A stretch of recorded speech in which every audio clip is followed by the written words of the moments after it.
샬롬, 복되고 아름다운 수요일 새벽입니다. 오늘도 하나님의 은혜 아래서 승리하는 복된 하루 되기를 축복합니다. 우리 사도신경으로 신앙 고백할까요? 전능하사 천지를 만드신 하나님 아버지를 내가 믿사오며 그 외아들 우리 주 예수 그리스도를 믿사오니 이는 성령으로 잉태하사 동정녀 마리아에게 나시고 본디오 빌라도에게 고난을 받으사 십자가에 못 박혀 죽으시고 장사한 지 사흘 만에 죽은 자 가운데서 다시 살아나시며 하늘에 오르사 전능하신 하나님 우편에 앉아 계시다가 저리로서 산자와 죽은 자를 심판하러 오시리라.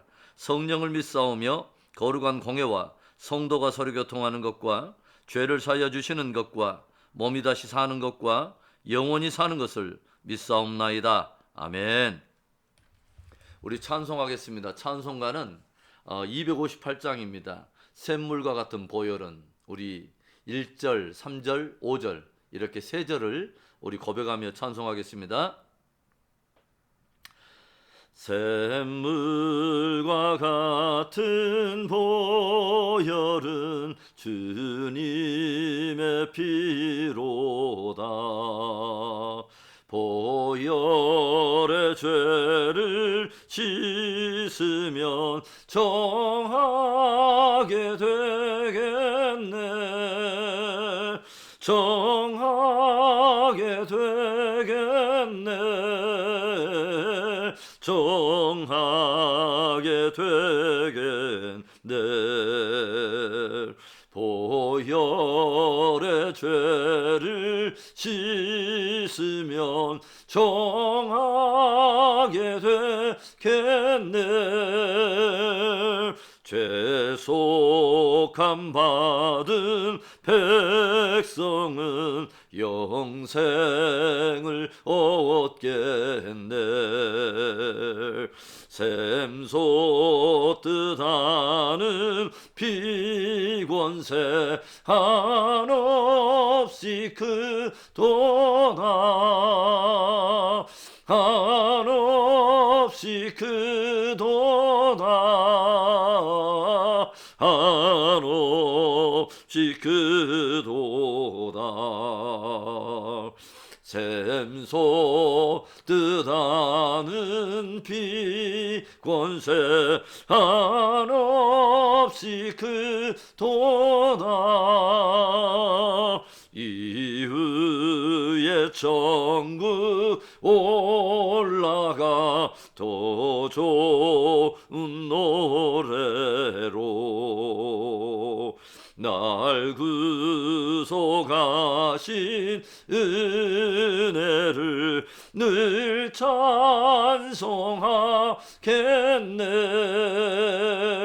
늘 찬송하겠네. 늘 찬송하겠네. 날 구속하신 은혜를 늘 찬송하겠네. 아멘.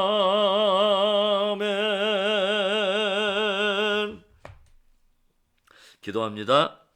좋으신 하나님 감사합니다. 영원토록 멸망할 수밖에 없는 죄인된 우리들을 긍휼히 여기시고 당신의 하나밖에 없는 독생자 예수 그리스도를 십자가에 내어주심으로 인하여 저를 믿는 자마다 멸망치 않고 영생 얻는 복음을 나의 복음으로 고백하게 하시고 하나님 그 복음 붙들고 순례의 여정 행할 수 있도록 은총 주심을 감사합니다. 오늘도 하나님 아버지 새벽 나누는 진리 말씀을 우리 하나님 우리 안에 풀어주시고 오 하나님 아버지 더욱더 말씀 안에 나를 복종시키며 오늘도 하나님 아버지 주 열매 맺으며 주님을 영화롭게 하는 복된 하루 되도록 축복해 주시옵소서. 역사하시 우리 하나님을 찬송하옵고 주 예수 그리스도의 이름으로 기도합니다. 아멘. 우리 하나님의 말씀 보겠습니다. 우리 하나님의 말씀은 다니엘서 11장 1절부터 19절의 말씀입니다. 다니엘서 11장 1절부터 19절의 말씀. 내가 또 메대 사람 다리오 원년에 일어나 그를 도와서 그를 강하게 한 일이 있었느니라. 이제 내가 참된 것을 내게 보이리라. 보라, 바사에서 또 새 왕들이 일어날 것이요 그 후에 넷째는 그들보다 심히 부유할 것이며 그가 그 부유함으로 강하여진 후에는 모든 사람을 충동하여 헬라 왕국을 칠 것이며 장차 한 능력 있는 왕이 일어나서 큰 권세로 다스리며 자기 마음대로 행하리라. 그러나 그가 강성할 때 그의 나라가 갈라져 천하 사방에 나누일 것이나 그의 자손에게로 돌아가지도 아니할 것이요 또 자기가 주장하던 권세대로도 되지 아니하리니 이는 그 나라가 뽑혀서 그 외에 다른 사람들에게로 돌아갈 것임이라. 남방의 왕은 강할 것이나 군주들 중 하나는 그보다 강하여 권세를 떨치리니 그의 권세가 심히 클 것이요 몇 해 후에 그들이 서로 다나발이니 곧 남방 왕의 딸이 북방 왕에게 가서 화친하리라. 그러나 그 공주의 힘이 쇠하고 그 왕은 서지도 못하며 권세가 없어질 뿐 아니라 그 공주와 그를 데리고 온 자와 그를 낳은 자와 그때 도와주던 자가 다 버림을 당하리라. 그러나 그 공주의 본 족속에게서 난 자 중에 한 사람이 왕위를 이어 권세를 받아 북방 왕의 군대를 치러 와서 그의 성에 들어가서 그들을 쳐서 이기고 그 신들과 구워 만든 우상들과 은과 금의 아름다운 그릇들은 다 노력하여 애굽으로 가져갈 것이요 몇 해 동안은 그가 북방 왕을 치지 아니하리라. 북방 왕이 남방 왕의 왕국으로 쳐들어갈 것이나 자기 본국으로 물러가리라. 그러나 그의 아들들이 전쟁을 준비하고 힘이 많은 군대를 모아서 물이 넘친 같이 나올 것이며 그가 또 와서 남방 왕의 견고한 성까지 칠 것이요 남방 왕은 크게 노하여 나와서 북방 왕과 싸울 것이라. 북방 왕이 큰 무리를 일으킬 것이나 그 무리는 그의 손에 넘겨준 바 되리라. 그가 큰 무리를 사로잡은 후에 그의 마음이 스스로 높아져서 수만 명을 엎드러뜨릴 것이나 그 세력은 더하지 못할 것이요 북방왕은 돌아가서 다시 군대를 전보다 더 많이 준비하였다가 몇 해 후에 대군과 많은 물건을 거느리고 오리라. 그때 여러 사람이 일어나서 남방왕을 칠 것이요 내 백성 중에서도 포악한 자가 스스로 높아져서 환상을 이루려 할 것이나 그들이 도리어 걸려 넘어지리라. 이에 북방왕은 와서 토성을 쌓고 견고한 성읍을 점령할 것이요 남방 군대는 그를 당할 수 없으며 또 그가 택한 군대라도 그를 당할 힘이 없을 것이므로 오직 와서 치는 자가 자기 마음대로 행하리니 그를 당할 사람이 없겠고 그는 영화로운 땅에 설 것이요 그의 손에는 멸망이 있으리라. 그가 결심하고 전국에 힘을 다하여 이르렀다가 화친할 것이요 또 여자의 딸을 그에게 주어 그의 나라를 망하게 하려 할 것이나 이루지 못하리니 그에게 무익하리라. 그 후에 그가 그의 얼굴을 바닷가로 돌려 많이 점령할 것이나 한 장군이 나타나 그의 정복을 굳히게 하고 그 수치를 그에게로 돌릴 것이므로 그가 드디어 그 얼굴을 돌려 자기 땅 산성들로 향할 것이나 거쳐 넘어지고 다시는 보이지 아니하리라. 아멘. 하나님께 크게 은총을 받은 사람 다니엘은 바사 제국의 왕 고레스 통치 3년에 큰 전쟁에 대한 환상을 보게 되면서 크게 두려워하지만 하나님께서는 천사를 보내어 그 모든 환상과 계시에 대해서 풀어주시죠. 하나님께서는 지상에서 이미 펼쳐졌고 지금도 펼쳐지고 있으며 또 앞으로도 펼쳐질 여러 갈등과 전쟁의 이야기를 들려주십니다. 그것은 바벨론 포로 생활을 하면서 그가 이미 체험했던 메대 제국을 통한 바벨론의 멸망과 새로운 메대와 바사 제국의 통합에 대한 이야기였으며 장차 그 바사 제국이 다시 헬라 제국에 의해서 멸망을 당하고 그 헬라 제국 또한 어떻게 될 것인가에 대한 그 미래적 운명을 담고 있는 일련의 이야기였습니다.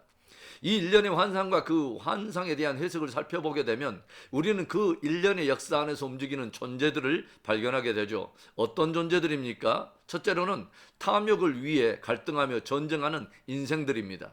2절의 말씀을 볼까요? 이제 내가 참된 것을 내게 보이리라. 보라, 바사에서 또 새 왕들이 일어날 것이요 그 후에 넷째는 그들보다 심히 부유할 것이며 그가 그 부유함으로 강하여진 후에는 모든 사람을 충동하여 헬라 왕국을 칠 것이며. 하나님께서 천사를 통하여 들려주신 역사의 이야기는 지금 다니엘이 살고 있는 바사 제국에서 새 왕들이 일어날 것인데 그 이후에 일어나는 넷째는 이전 새 왕들보다 더 심히 부유하고 강하여져서 그가 사람들을 충동하여 헬라 제국을 정복하려고 헬라 왕국을 침공하게 될 것이라는 것입니다. 이미 중동의 패권을 장악하고 있는 바사 제국의 왕들, 그러나 네 번째 일어나는 아하수에로 왕은 헬라 제국을 정복하려고 또다시 전쟁을 일으킨다는 것이죠. 그러나 역사를 통해서 우리가 보게 되면 이 전쟁은 아하수에로 왕의 패배로 끝이 나고 결국 헬라의 알렉산더라고 하는 강력한 왕이 역사의 수면에 드러나는 계기가 되죠. 그리고 알렉산더는 강력한 힘을 가지고 삽시간에 바사제국과 유럽 그리고 인도에 이르는 넓은 영토를 삼키며 대제국을 세우게 되는데, 그 알렉산더 또한 33살의 짧은 나이로 요절하여 죽게 되면서 결국 그 나라 또한 그 부하들에 대해서 네 나라로 네 토막이 나오고 맙니다. 그런데 그 가운데서도 남방의 애굽에 있었던 그 프톨레미 왕조와 북방의 시리아 지역에 있는 셀루코스 왕조의 갈등이 끊임없이 일어나게 되는데, 바로 그 역사들을 오늘 섬세하게 다루고 있습니다. 하늘 아래에 이 지상에서 벌어지는 인생들의 군상을 보여주고 있는 것이죠. 무엇입니까? 끊임없이 힘과 부를 축적할 뿐만 아니라 다른 사람들, 다른 나라들을 수하에 정복하여 다스리고자 하는 탐욕의 군상들입니다. 자신들의 제국을 완성하고 은밀한 야심을 이루기 위해서 기꺼이 딸까지 다른 나라에 내주면서 화친 조약을 맺고, 힘이 강성해지면 침공하고 약탈하고 학대하며 다스리는 그런 인생들의 역사. 인생들마다 제각기 이 땅에 자기들의 이름을 남기려고 몸부림치고 그 이름을 남겼다고 자부할지는 모르지만, 과연 탐욕스러운 그러한 야망과 이 땅에 이름 석자 남긴다고 그것이 궁극적으로 무슨 유익이 있겠습니까? 결국은 역사의 뒤안길에 사라져버리고 묻혀버릴 이름이며 그런 역사 아니겠습니까? 우리들은 이런 역사를 통해서 허탄한 탐욕과 야망을 쫓아가는 삶에서 돌이켜야 할 것입니다. 진실로 우리들의 이름이 어디에 새겨져야 하며 누가 그 이름을 기억해 주어야 할까요? 바로 하늘에 새겨지며 또 주님께서 우리의 이름을 기억해 주어야 그 사람이 참으로 복된 인생 아니겠습니까? 바울은 그리스도 예수 안에 있는 우리들에게 이제는 아랫 것이 아니라 땅의 것이 아니라 위의 것을 찾으라 라고 도전하고 있습니다. 하늘에 우리의 이름이 새겨지고 우리의 역사가 또 하늘에 남는 복된 저와 여러분의 인생이 되기를 주의 이름으로 축원합니다. 오늘의 말씀이 기록하고 있는 역사 안에서 발견되는 존재 누구입니까? 둘째로 나라와 인생들을 세우고 피하시는 주권자 되시는 하나님이십니다. 1절의 말씀, 내가 또 메대 사람 다리오 원년에 일어나 그를 도와서 그를 강하게 한 일이 있었느니라.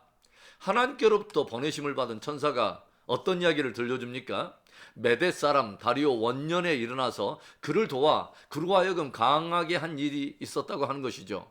바로 이 사건은 어떤 사건이냐면, 바벨론의 마지막 왕인 벨사사를 정복하고 메대의 다리오가 왕이 되고 새로운 메대 바사 제국이 세워지는 사건을 말하고 있는 것입니다. 이 사건을 통해서 다니엘이 알게 된 것이 무엇이었을까요? 자신이 벨사살 왕이 벌였던 그 마지막 잔치에서 왕궁의 벽에 쓰여진 글을 해석해 주었고, 바로 그 밤에 메대왕 다리오가 군사를 몰고 들어와서 바벨론 왕 벨사살을 처단하고 바벨론을 정복하게 되었던 그 과거의 사건이 그냥 인생들 사이에 일어난 사건이 아니라 천상에서부터 결정된 역사라고 하는 것이죠.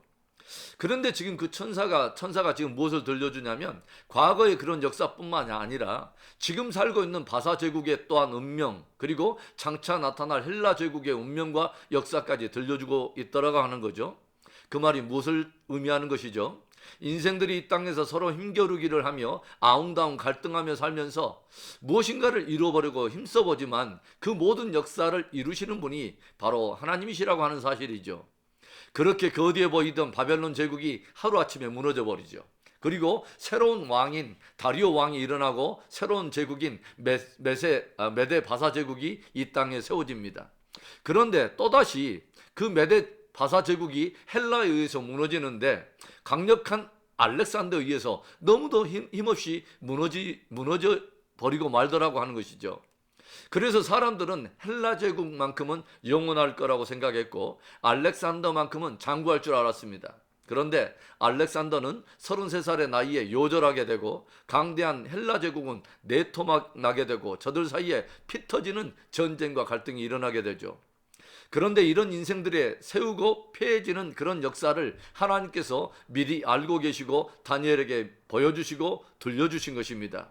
나라와 인생들을 세우고 폐하시는 분이 사람이 아니라 바로 하나님이라고 하는 사실을 들려준 것이죠.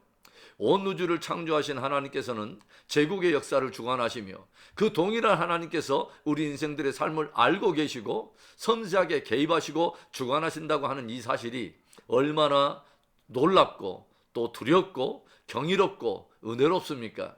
그래서 우리 인생들은 모든 역사의 주관자가 되시며 인생들을 주관하시는 하나님을 깊이 경외하며 그분을 감사함으로 섬겨야 하는 것입니다. 시편 139편에서 다윗이 어떤 고백을 들려줍니까? 7절부터 10절의 말씀인데요. 내가 주의 영을 떠나 어디로 가며 주의 앞에서 어디로 피하리이까? 내가 하늘에 올라갈지라도 거기 계시며 수월에 내 자리를 펼지라도 거기 계시니이다. 내가 새벽 날개를 치며 바다 끝에 가서 거주할지라도 거기서도 주의 손이 나를 인도하시며 주의 오른손이 나를 붙드시리이다. 아멘. 다윗은 창조와 구속의 하나님께서, 그 역사의 하나님께서 자기의 삶의 모든 구석구석 간섭하시고 주관하신다고 하는 사실을 고백하고 있습니다. 그러기 때문에 그가 어디에 있든지 어떤 상황에 있든지 상관없이 바로 그 하나님 앞에서 행하는 것처럼 살며 그 하나님을 예배했던 것이죠. 오늘도 모든 나라들을 세우고 피하시는 하나님께서 역사와 인생들을 주관하시며 다스리고 계십니다. 늘 그 하나님 앞에서 올바르게 행하며 올바른 삶으로 그분을 영화롭게 하는 복된 저와 여러분 되기를 다시 한번 주의 이름으로 축복합니다. 오늘의 말씀이 기록하고 있는 그 역사 속에서 발견하게 되는 존재가 누구입니까? 마지막 세 번째로 하나님의 나라와 그분의 경륜에 초대받은 하나님의 사람들입니다. 오늘의 말씀 속에서 우리는 하나님의 위대한 경륜에 초대받은 한 사람을 보게 되는데 바로 다니엘입니다. 다니엘은 여러 나라와 제국들과 인생들을 향한 하나님의 뜻과 경륜을 환상으로 보게 되고 천사들을 통해서 그 해석을 듣게 됩니다. 한마디로 다니엘은 하나님의 나라와 그분께서 이루실 그 경륜에 초대받은 하나님의 사람인 것이죠. 왜 하나님께서는 당신의 이루실 일들을 당신의 사람들에게 미리 보이시고 알리시는 것일까요? 역사를 바라볼 때 주님과 동일한 시선에서 바라보고 그 역사 안에서 하나님께서 이루기를 원하시는 그분의 뜻을 동일한 열정으로 품으시기를 주님은 기대하고 계신다고 하는 거죠. 그래서 하늘 위의 뜻이 이 땅에 이루어지기를 간절히 원하며 기도하셨던 그 주님의 기도처럼 우리들도 그분의 뜻을 이루기를 사모하며 기도할 뿐만 아니라 그 뜻이 이루어지는 일에 헌신하기를 주님은 원하신다고 하는 것입니다.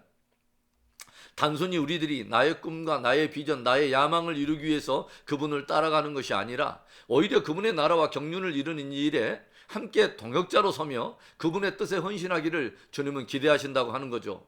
얼마나 축복된 사명이며 얼마나 영광된 부름입니까? 성경은 하나님의 감동으로 된 하나님의 말씀입니다. 우리는 이 말씀을 통해 역사를 통한 하나님의 모든 경륜을 알게 되고 그분의 뜻을 발견하게 되죠. 하나님께서 우리들에게 이 모든 경륜과 뜻을 말씀을 통해서 우리에게 보여주시고 들려주신 이유가 뭐죠? 함께 그분의 나라를 이루고 그 경륜을 이루는 일에 동역하며 주님의 통치에 함께 참여하기를 주님은 기대하시는 것입니다. 그래서 그분의 나라의 영원한 영광을 함께 누리게 하시며 그 나라를 영원한 기업으로 상속받게 하려고 하는 선한 섭리가 담겨 있다고 하는 것이죠. 사랑하는 성도 여러분, 오늘도 역사는 유유히 흐르고 있습니다. 그 역사 속에서 어떤 이들은 자신의 탐욕과 야망을 이루려고 갈등하며 싸우는 인생들이 있습니다. 그러나 모든 나라와 인생들을 세우고 폐하시며 주관하시는 분은 오직 하나님 한 분이십니다. 우리 믿음의 성도들은 바로 그 하나님의 나라와 또 그분의 선한 경륜에 초대를 받은 하나님의 사람입니다. 오늘도 우리 안에 주님의 나라와 그 경륜을 이루는 사모함이 깊어지고 그 뜻의 삶을 드리는 헌신이 또한 깊어지는 은혜가 있기를 주의 이름으로 축복하며 축원합니다. 아멘. 우리 오늘의 말씀을 우리 도전으로 받고 우리 기도하며 나아가기를 원합니다. 오늘도 모든 인류의 역사는 하나님의 주권 아래서 그분의 섭리 아래서 흘러가고 있습니다. 어떤 이들은 하나님을 알지 못하고 또 하나님의 뜻을 알지라도 자신의 탐욕과 야망에 사로잡힌 채 전혀 하나님의 뜻과 상관없이 살아가며 갈등하며 싸우는 인생들이 있습니다. 그러나 또 선한 하나님의 사람들이 있습니다. 그분의 경륜, 그분이 역사 속에 무엇을 이루기를 원하시는가를 깊이 묵상하면서 그분의 뜻에 헌신하여 그분의 나라와 의를 구하는 사람들이 있죠. 우리는 그분의 나라와 의를 구하도록 그분께 부름을 받은 사람인 줄로 믿습니다. 오늘 이 부푼 하나님의 그 비전과 꿈을 사모하면서 우리 기도하며 나아가겠습니다. 좋으신 하나님 아버지 감사합니다. 복된 날에 아름다운 말씀으로 도전하여 주시고, 오 하나님 아버지여, 인류의 모든 역사와 나라와 제국들의 모든 흥망성쇠가 하나님의 손 아래 있음을 다시 한번 기억하게 하여 주심을 감사합니다. 오 하나님 아버지, 행여라도 나의 꿈, 나의 야심, 나의 탐욕, 나의 하나님 아버지여 야망의 아버지 사로잡히는 그런 인생 되지 않게 하시고, 주께서 역사 속에 이루기를 원한 선한 섭리를 아버지 우리가 붙들고 함께 그 뜻을 이루는데 선한 동역자로 서며 하나님의 그 나라와 영원한 영광을 위해서 한 시대 존귀하게 쓰임받는 복된 우리 모두 되도록 축복해 주시옵소서. 할렐루야. 하나님 아버지 주여, 여러 하나님 아버지 주여 시대에, 오 하나님 아버지 주여, 또 여러 나라들의 코로나의 기나긴 아버지 주여 일들로 인해서 마음이 위축되고 신앙의 공동체와 성도들이 뒤로 물러나며 하나님 아버지 세상에 야함하며 행여라도 경건해서 하나님 아버지 주여 뒤처지는 그런 역사들을 보고 있지만, 오 하나님 아버지 주여, 우리 믿음의 성도들, 이 예배에 참여하는 모든 자들은 깨어있게 하여 주시고 파수꾼의 아버지 주여 사명을 다하도록 축복해 주시옵소서. 오 하나님, 주님 오실 때가 가까이 오고 있음을 우리가 다시 한번 깊이 아버지 기억하게 하여 주시고, 오 하나님 아버지 주여, 선한 아버지 주여 청지기처럼 우리 하나님 아버지, 또 하나님 아버지 기름과 등을 아버지 주여 들고 있는 아버지 지혜로운 아버지 주여 다섯 처녀처럼, 오 하나님 아버지 주여, 또 하나님 주님의 우편에 설 자들처럼, 오 하나님 아버지 선한 아버지 주여 일꾼이 되어서 주님 오시는 날까지 사명 잘 감당하고 승리하도록 우리 모두를 붙들어 주시옵소서. 그렇게 하실 하나님을 기대하고 주 예수 그리스도의 이름으로 감사하며 기도합니다. 아멘. 우리 주기도문으로 우리 예배 마칩니다. 하늘에 계신 우리 아버지여, 이름이 거룩히 여김을 받으시오며 나라의 임하옵시며 뜻이 하늘에서 이루어진 것 같이 땅에서도 이루어지이다. 오늘날 우리에게 일용할 양식을 주시옵고, 우리가 우리에게 죄진 자를 사하여 준 것 같이 우리 죄를 사하여 주시옵고, 우리를 시험에 들게 하지 마시옵고 다만 악에서 구하시옵소서. 대개 나라와 권세와 영광이 아버지께 영원히 있사옵나이다. 아멘. 오늘도 하나님은 살아계십니다. 오늘도 하나님의 역사가 이루어지는 것입니다. 모든 사람들이 마음에 여러 가지 뜻과 계획을 가지고 있지만 그 모든 경영은 하나님께로부터 나는 것입니다. 하나님의 나라와 의를 구하라고 주님은 도전하십니다. 주님의 오실 때가 가까이 오고 있습니다. 오늘도 깨어 승리하고 오늘도 선한 열매를 맺어 하나님께 영광 올려드리는 복된 하루 되기를, 그렇게 살기를 축복합니다. 끝까지 승리하십시다. 아멘.